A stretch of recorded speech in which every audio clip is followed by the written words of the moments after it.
Never was the relationship between humans and technology so close.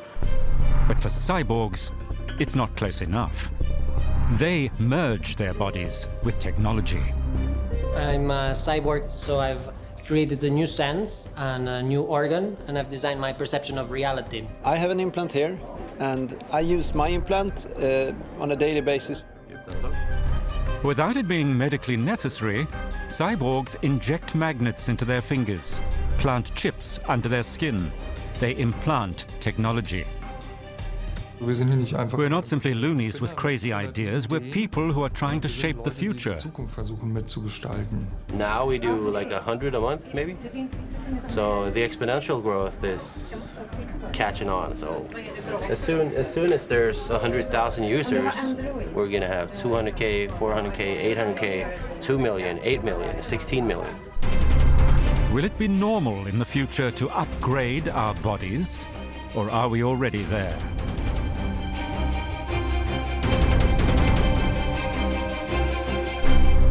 If your mobile phone is running out of battery, many people say, I'm running out of battery. This is a clear sign of using or talking about technology in first person as if you were already technology. Yeah, if someone offers me to get a new hand instead of this one, but just stronger and better and more efficient and more precise, then I would be absolutely willing to do this. When people say I'm a cyborg, and that implies I can do things that you can't do, it's the opposite of removing boundaries. It's creating new boundaries.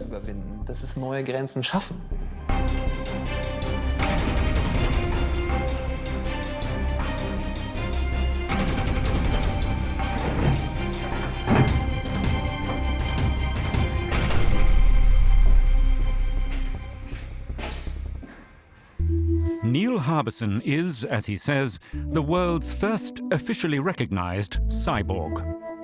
The composer has been colorblind since birth. He sees the world in shades of gray. So each color has its own light frequency, which corresponds to a sound frequency. So the antenna allows me to hear the sound of each color. This is F, this is A, so each color has its own note. So when I put colors on a piece of paper, to me it's like putting music on paper. In 2004, Neil Harbison had the antenna implanted by an anonymous surgeon. It contains a sensor that recognizes color frequencies and transmits them to a chip in the back of his head. This chip turns them into audio signals. Da-da-da-da-dum. So it's F, G, F, G, F, A. I'm just improvising. So it's a bit like jazz now, just playing different notes. At the beginning, it was overwhelming, hearing so many colors. I need some time of adaptation. The brain will need to adapt to the new input until it becomes like any other sense or pre-existing sense. And then when it becomes normal, you feel the need to extend it again. So that's at least what happened to me, that when I was able to hear all the colors, visual colors, I felt it was a repetition all the time. So that's why I added infrareds and ultraviolets. In this way, Harbison can also hear sun rays, motion detectors, remote controls, and anti-theft devices. But is that desirable 24 hours a day?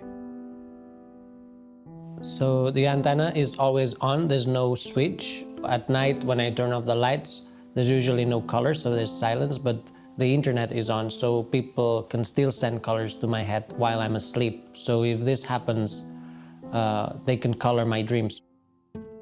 It's a strange choice, which often creates problems. Harbison fought with the British authorities for a long time before he was allowed to include the antenna in his passport.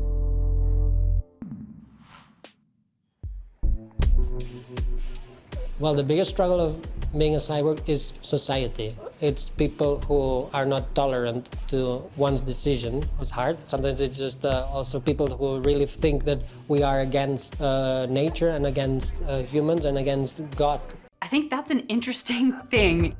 This one piece will make 52 layers. Watch on mobile devices or the big screen, all for free. No subscription required. But Harbison also has allies, some of them in Germany. In Berlin, there is a community of people that are very enthusiastic about cyborgism. Maybe not so artistically, but I think here in Berlin it's more of a social thing. Cyborgs view themselves as forerunners of a growing movement.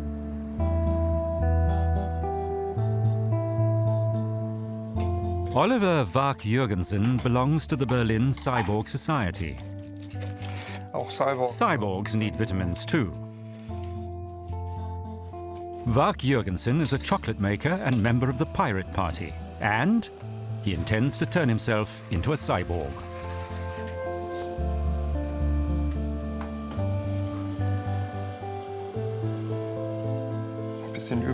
It takes a bit of practice. It's easier to make this bread than most people think. We've been making most of our own bread for 4 or 5 years. Vark-Jürgensen lives together with his partner and their children. The past few years have been hard.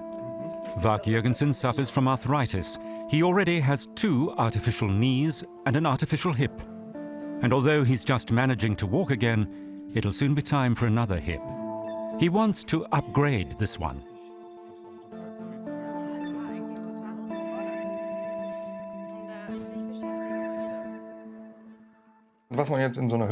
All the things you can do with a hip like that. Of course, biomonitoring is no problem. The bloodstream and the neutral stimuli provide a lot of information. And then, of course, the little gimmicks, like this mobile Wi-Fi router. Or I have a smartphone in my pocket next to the artificial hip and it gets charged when I move, or from the heat of my blood. Just don't get something healthy removed to get something better. No, of course not. Nothing's as good as the original. Would you think it cool if Ollie had a Wi-Fi router in his hip? A free radio router with Wi-Fi wherever I happen to be. Cool. Then you wouldn't be the rain god, you'd be the Wi-Fi god, but you're that already. I don't know. Nobody would believe me. How do people get such ideas? For as long as I've known him, he's wanted, like a little boy, to be connected to the internet, like in science fiction. He's had this idea ever since I've known him. Anything that's possible that would upgrade his body, he would do immediately.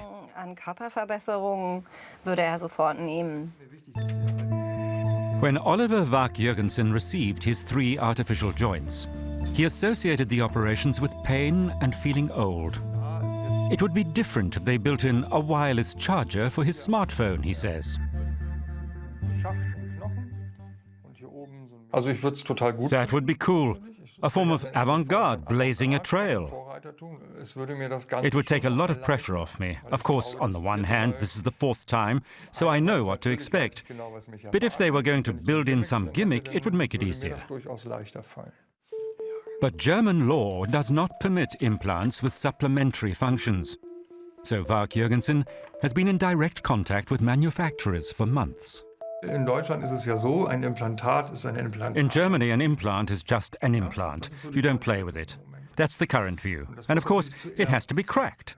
We want to reach the people who make these decisions, who can also say, wait a minute, here's a gap that needs to be filled. You need to get your toe in the door. And if the manufacturers don't respond, others will. At some time in the future, will artificial spare parts be able to do more than the originals? This question obsesses Bertolt Meyer. He was born without the lower half of his left arm and wears an artificial hand. Probably the best that's currently available.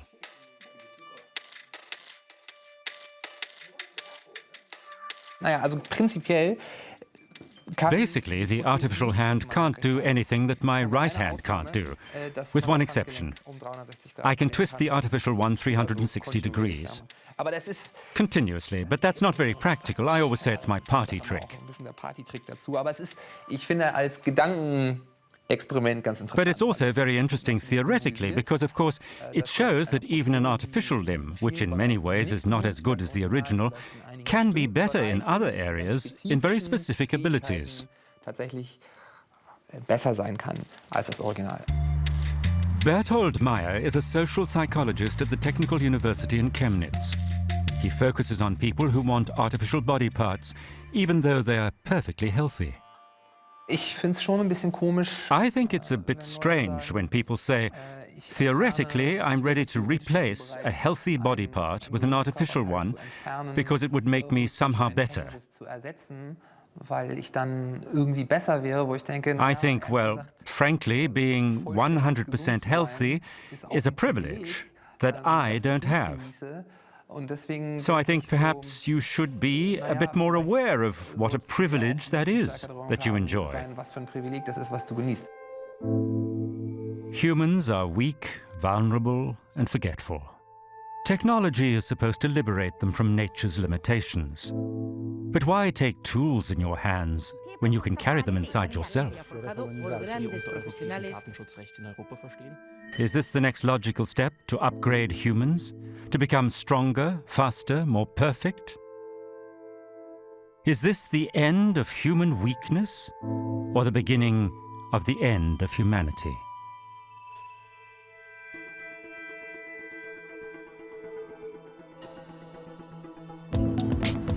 Patrick Paumann dreams of overcoming the limitations of his body with technology.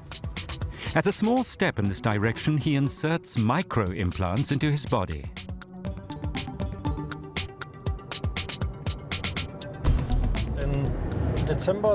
In December 2010, at the Chaos Communication Congress, Left Anonym gave a lecture entitled Cybernetics for the Masses.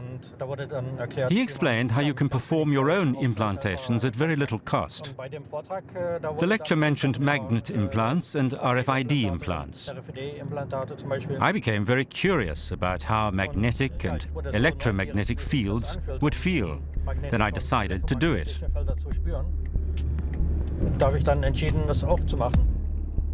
Magnet implants don't have much use at the present time. They vibrate in Patrick Paumann's hand, for instance, when he approaches an electric cable. But a car manufacturer is researching whether drivers could be sent signals via magnetic vibrations, for instance, in a dangerous situation. Humans react to tactile feelings more quickly than to any other sense data.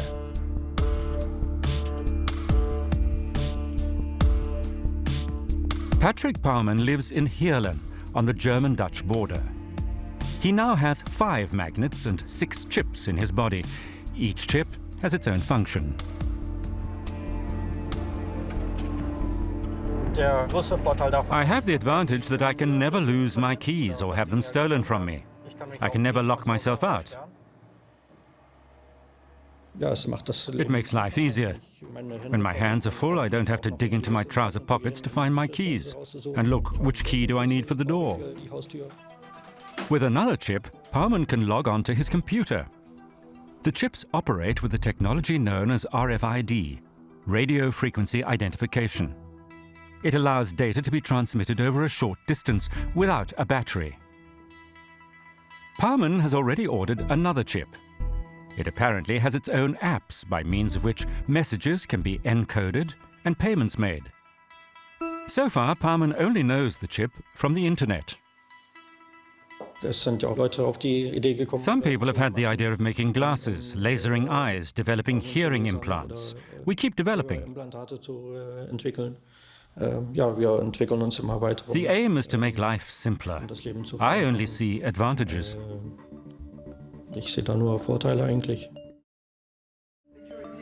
Cyborgs are viewed as eccentrics, but the industry thinks this is going to change.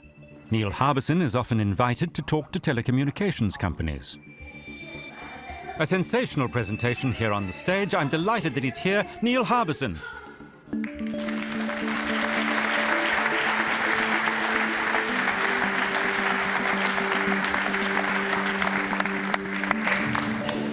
So what I like doing is sound portraits, where instead of drawing someone's face, I get close to someone's face and I write down the sound of the eyes, the lips, the skin, and the hair. The first one I did was of Prince Charles. I asked him if I could listen to his face, and this was his reaction when I asked him.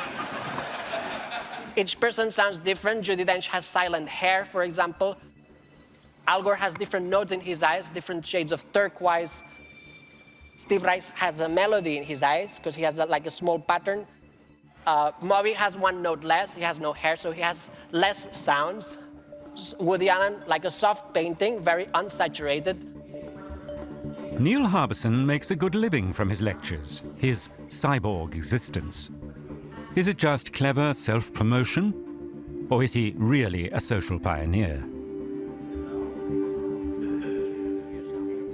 Yeah, in 20, 30 years, I think it will be strange to not to have an implant of some sort, in the same way that now it's very common to see people with tattoos, and whereas maybe 50 years it would be really strange. Now it's very common to modify our skin. It will soon be very common to modify our mind.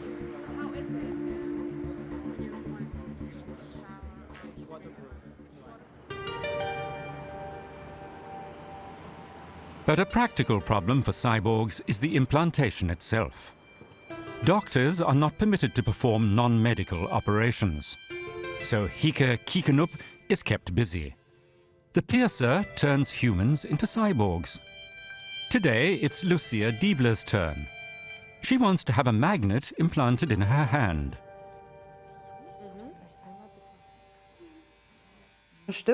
Partly curiosity, but mainly, in fact, for professional reasons. I'm a dressmaker and I don't like pincushions.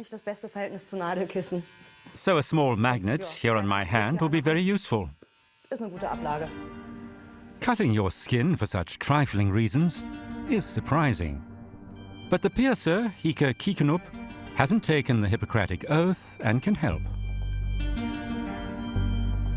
It's a grey area. It's okay as long as the patient signs a contract that she bears all the risks. And implanting magnets carries considerable risks. I've sometimes seen magnets from less reliable firms rust in the body. They rusted out. Or they led to allergic reactions. There's no way of knowing how the body will react to magnets. It can reject them. Nerves can be damaged. Atmen mal ganz tief ein. Aua, verdammte Scheiße. Haben wir's? Gleich. The procedure costs roughly 150 euros and takes about 10 minutes. It feels like a pulling sensation. It's pretty strong. Most people would never dream of implanting magnets or chips in their bodies. But Kiekenup believes that will change.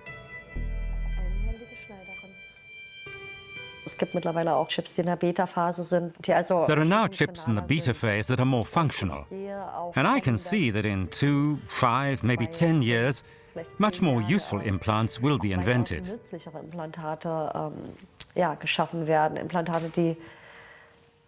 Implants like Circadia, which registers heart frequency and other physical data, but on a smaller scale. Circadia is as big as a smartphone. An American had it implanted in his arm in 2013. Hey everybody, my name is Tim Cannon. I just became the first man to implant a device in my body that was solely for the purpose of enhancing myself. Circadia can continuously measure body temperature, pulse, and blood levels, and transmit the data to a smartphone. Patrick Palman is also interested in this implant.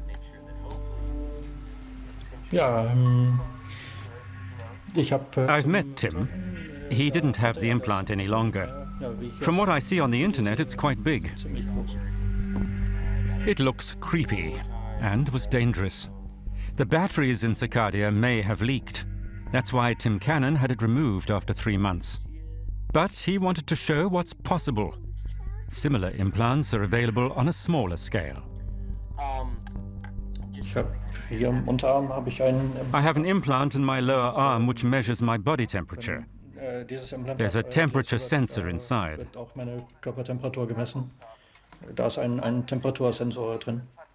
And I have an RFID device that reads the chip.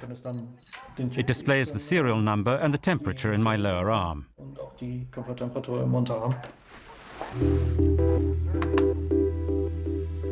Unlike thermometers or activity trackers, these chips gather the data continuously without you having to think about them. Eventually, nanorobots could circulate in our bloodstream and analyze everything. What's good for us? When are we stressed?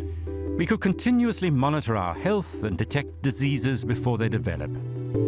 But do we want that? Have total surveillance of our bodies?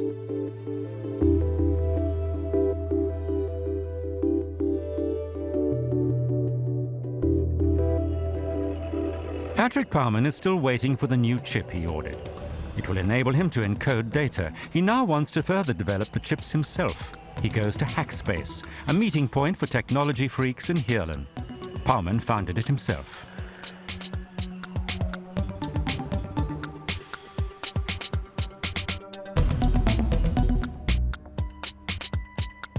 Even at the drinks machine, he only has to scan his chip, and it transmits his data.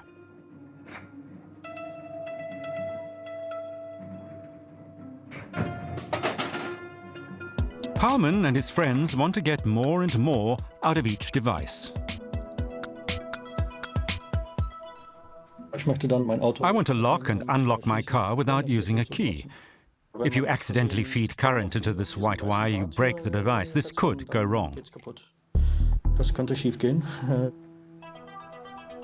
Palman has to change the switch of his central lock system so it can read his chip.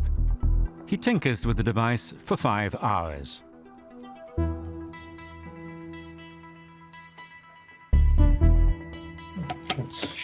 It's switching now, but the engine's not working.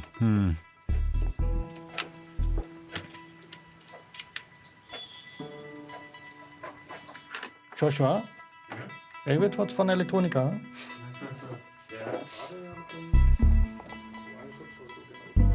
The members of Hackerspace believe that they are helping to shape the future. But making even a little progress costs a lot of effort.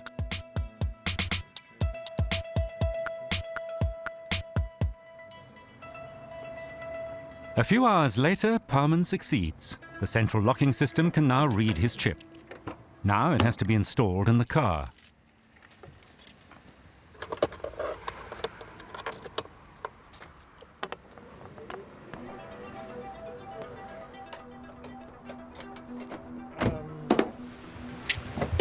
It's locked.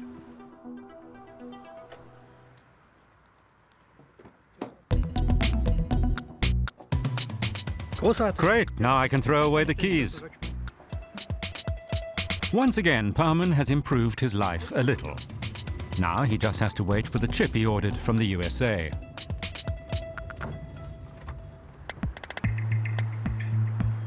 Oliver Vark-Jurgensen in Berlin is fighting for his cyborg hip. So far, the implant manufacturers have given him the cold shoulder. He's decided to seek the support of his orthopedist, Dr. Peter Hansel.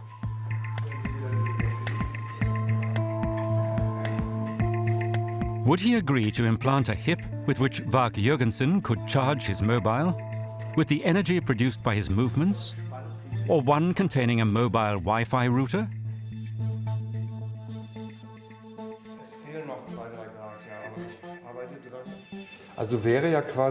Okay, so in the head or in the acetabulum, there would be space for a little gimmick. Certainly. It could easily be built into an artificial joint. You just have to watch out for the radiation exposure. Of course, that's an ethical issue, right? Laws and ethics play a role, but we're not just playing around. If somebody's going to have an operation like this, they can think about whether it could be upgraded a bit. Of course. The radiation exposure could become a problem because the radiation has to pass through all the skin layers. There's no empirical evidence available. But Dr. Peter Hansel believes in the future of such implants. I'm very open to ideas like this. I'd always be in favor, certainly from the medical point of view, but also when it's really useful to the patient. Most physicians are skeptical about cyborg ideas.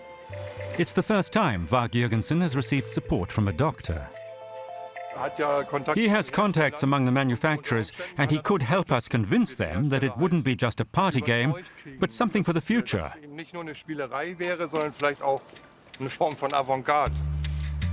But where does the compulsion come from to do such a radical thing?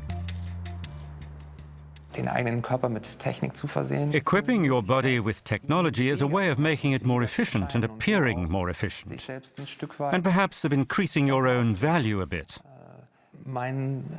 Because of my disability, my self-esteem is certainly not the best. And I know the feeling that a bit of complicated technology can increase your sense of self-worth.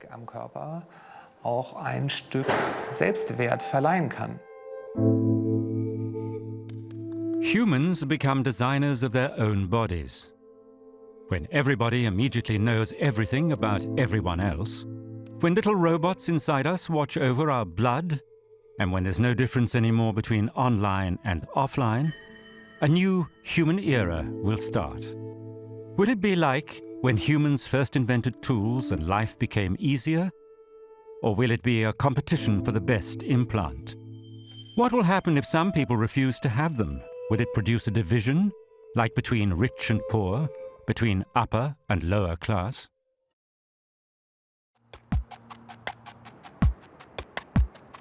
In Sweden, there's nothing unusual about being a cyborg.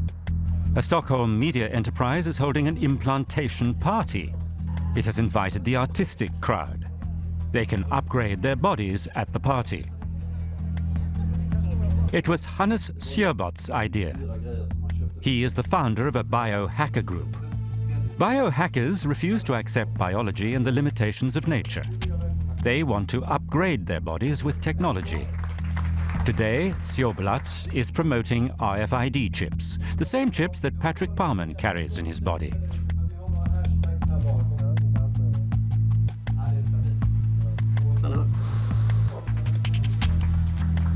I mean, it works like this. We humans, we are skeptical about things we don't really understand, right? But if you explain how it works, what are the good things, what are the bad things, what are the dangers, I mean, then most people are simply comfortable with it. So this is what I try to do. I'm not in the business of selling implants. I just like to share the insights I have. Getting a chip implanted in Sweden costs exactly the same as in Germany, about 120 euros. The chips are made of bioglass so that the body doesn't reject them, and they're the size of a grain of rice. Helena Ljungwirth is one of the first who wants to try them out. I am not nervous at all, actually. It's not worth than giving birth, so I'm sticking to my thought on that. Try everything once, you only live once. I might take it out tomorrow. You'll love it. Okay, like that. 5 seconds later, Helena Ljungwirth is chipped. Hopefully I can open my door with it. I have to call the insurance company and the people delivering the door and see if I can open that with it. An extraordinary number of people who get chips implanted don't know what exactly to do with them. A company representative explains how they can save passwords or their business cards on the chips and transmit them to a smartphone with a wave of the hand. Theoretically, the data could easily get into the wrong hands. No doubts at all. I think it's great. Cool. I think it's a fun thing, cool thing. And I think it's only the beginning of this. It should be. I think it will be an explosion going forward. 10% within 5 years. Sweden. Yeah. We're early adapters. Yeah. We're really avant-garde with technology. I mean, the upcoming generation they're all born with an iPad or an iPhone or the Samsung. I mean, my son is 6 years old. He's doing junior programming on his iPad, like kindergarten stuff.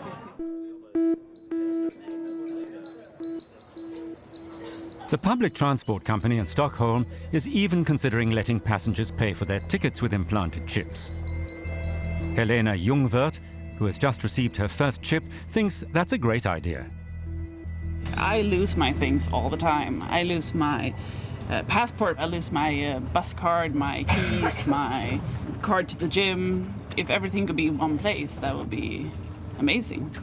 And I hope that will come during the next 6 months, but maybe I shouldn't be too optimistic. But I guess I'd be more free. Elsewhere in Stockholm, chips are already commonplace. The epicenter is a large modern office complex in the central business district. There are dozens of startups here. As a matter of course, workers open the doors with chip implants.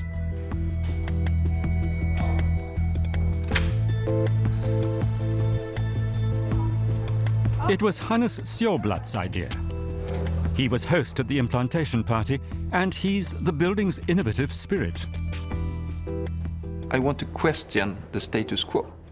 I mean, yes, we've had keys in our pockets all our lives, right? We are used to it. But someone has to say, we don't need it. Someone needs to see what is possible to do tomorrow. So far, workers have been able to choose. The question, of course, is whether they will still be able to do so in future. I just want to have a community of smart people who learn how this works. Because if the day comes when a big company launches the eye implant, or the Swedish tax authority says we were going to chip everyone, then we will have a group of people who understands this technology and can challenge the uses that the authority wants this technology to have on us. So for me, this is so important with the democratization of technology. It's not just to learn how to use the technology. It's more importantly to understand how it's being used against you. What if the data on the chips was accessed by strangers? The Orwellian dystopia, the Big Brother, would no longer be fiction. Chips could create the transparent citizen. Folk Gabsch from the Chaos Computer Club believes that the secret services and business would be very interested in this data. Für die ist das natürlich sehr interessant, vielleicht im Of course, it's very interesting for them to register people in passing without having to use face recognition or similar techniques. Simply to say, that was this and that person who just walked along there and there, to produce personality profiles or movement patterns. At the end of the day, these technologies can be used against us. Dass diese Technologien gegen mich verwendet werden. In Berlin, Hike Kiekenup has an appointment with a regular client. Irina Dubois doesn't just want passive chips and magnets in her body, but bigger implants that need batteries. Am I going to be one of the first people? Because they said they're going to make a trial for the first 2,000 people who pre-ordered it? Or Yeah, yes, you will be one of the first. As far as I know, the first one in Germany. Oh my God. Really? Yes? Irina wants the north sense, a kind of compass. The implant is supposed to vibrate whenever she faces north. This is not a device or a gadget. This is technology that evolves with you. In time, you'll develop new types of memory, experience, and feeling. Big promises lead to great expectations. It will be exciting because it's kind of your own Google Maps. At some point you will be just used to, you walk down that street, or you have this feeling, oh, okay, I have to go there. Yeah, getting the north sense can completely transform my perception of travels, of discovering cities, of maybe I will still get lost, but I will kind of know which direction I'm going, and that can really, that changes my perception. Irina doesn't just want more implants, she would even replace some body parts. Oh, if I can have a heart that makes me live forever, sure. I guess if we get to the point where we can exchange body parts, then eventually I will have to exchange all of them because they naturally die. Could humans eventually upgrade themselves for immortality? A political scientist at the Karlsruhe Institute of Technology is researching how cyborg technologies are influencing our society. Wenn wir jetzt mal davon ausgehen, dass die Gesellschaft so in groben Zügen so bleibt, wie sie jetzt ist. If we assume that society remains roughly as it is, I'm very pessimistic that the so-called refuseniks, people who reject these developments, can keep resisting. Ganz einfaches Beispiel ist, A simple example I remember is how people discussed the importance of participating fully in society without using the internet. volle Teilhabe in der Gesellschaft. Of course, you can refuse to use the internet today, but I think it would be difficult even to study without it. Schwierige Angelegenheit. Human dignity is inalienable. When the boundaries between humans and electronic devices are blurred, where is our identity? Is it going to be a question of what upgrade we can afford? This new life means greater control. We can stop diseases and decay. But we will need a new frame of values and social mores for this freedom.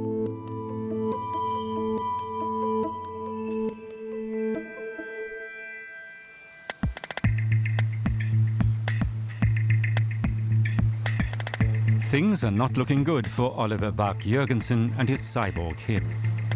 He hasn't been able to convince the manufacturers. So today, he's talking to the Pyra Society, where he's a member of the board. Pyra focuses on political education, and its members have good contacts amongst politicians and academics. He hopes to get their support. I'd be grateful for ideas and support from your connections, to find other manufacturers, probably outside of Europe, and for us to say, come on guys, let's try something like this.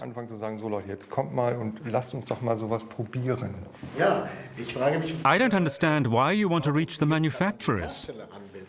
Perhaps you can explain, because I think the first thing you need to do, the first people you need to talk to, are the guys involved in medical ethics. And they are not the manufacturers.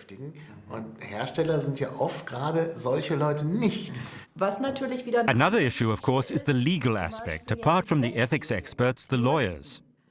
That's an incredibly important target group. To get them to think about where the boundaries lie.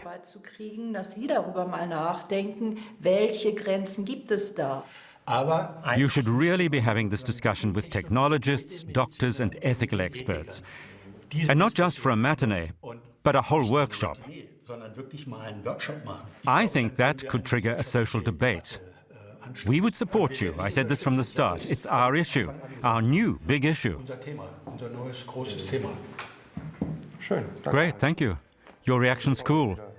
It's really important to me, and I'm really pleased with the feedback. Bach-Jürgensen could get his cyborg hip quite soon. I hope society will take more notice of cyborgism and its spreads, so that people overcome the fear they have. It's a legitimate fear. Look, that other guy is trying to improve himself with technology, and he's doing it, and has the advantage over me. That's indisputable. It's an issue with cyborgism. We need to work on it and demand that society create the conditions in which the two can coexist and, in the best-case scenario, cooperate.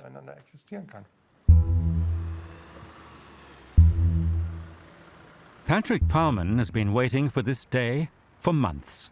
He's come to Berlin with the prototype of the data encoding chip from the USA in his luggage.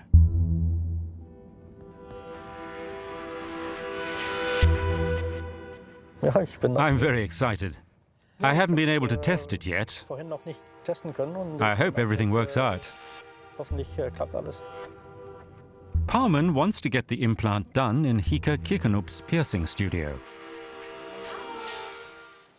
Hi, I brought the new implant. Show me. The packet arrived yesterday. Perfect timing. They don't yet know if the chip works. When it was tested recently on another volunteer, it broke immediately. Okay, das ist er also. So this is it. It'll be my first time. Wow, it's quite long, isn't it? But relatively flat. I certainly want to test it first. If it's able to read, we'll see. Mal versuchen, ob ich es auch so lesen kann. Mal sehen.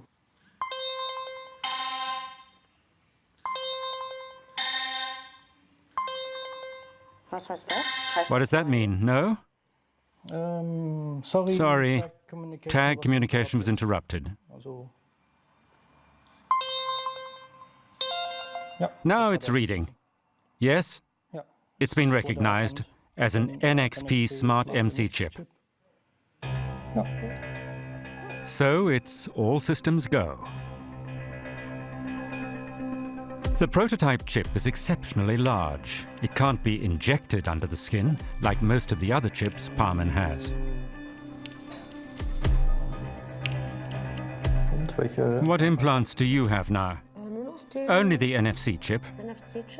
I can't remember the number offhand. A 125 RFID. Ich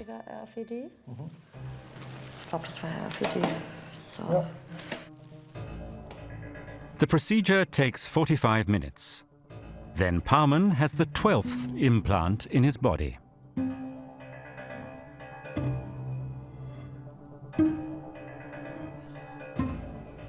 So it's inside. Inside. For Parman, the chip is mainly a status symbol. Ja, ich bin stolz darauf. Ja, es ist Yes, I'm proud that it's a prototype. It's not on the market yet. erhältlich And I'm one of the beta testers. einer der Beta-Tester, The manufacturer asked me if I could test it, and I said yes. Und ja, gerne.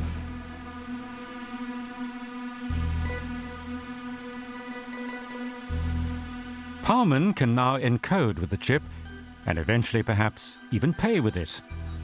It certainly won't be his last implant.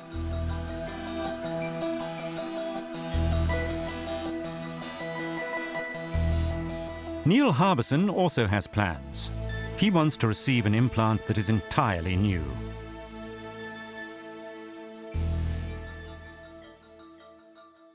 So now I'm creating an organ that will be circular between the skin and the bone, and it will give heat depending on what time it is. So it would take 24 hours for the heat to go around the head. So I'll know what time it is by just feeling the heat around the head. But if I have this for several months or years, it should become my perception of time. So then I'll be able to control if I want time to go faster or slower. If I make the heat go slower, I'll feel the time go slower. Or if I want time to go faster, I can program it so it goes faster.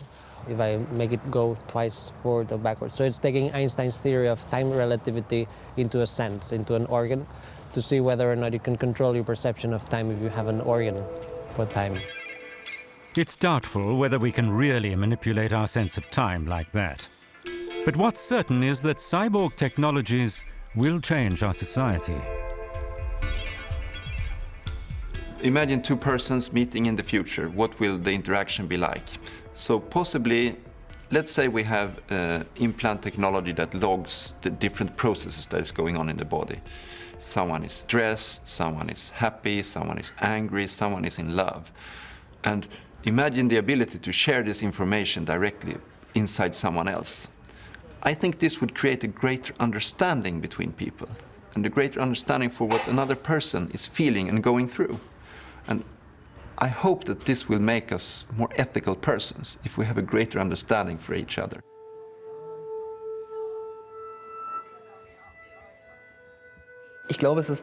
I think it's really important not to leave the debate about the social effects of technology to technologists, engineers and economists. It's really important to start a discussion in the media about what lies ahead, what's conceivable, and what effect it could have on our society. Und was wird das mit unserer Gesellschaft machen? I think we should reflect on these processes before they rush in on us. Bevor sie in großem Stil auf uns hereinbrechen. What is technically possible and what is ethically justifiable? We are just beginning to explore those boundaries.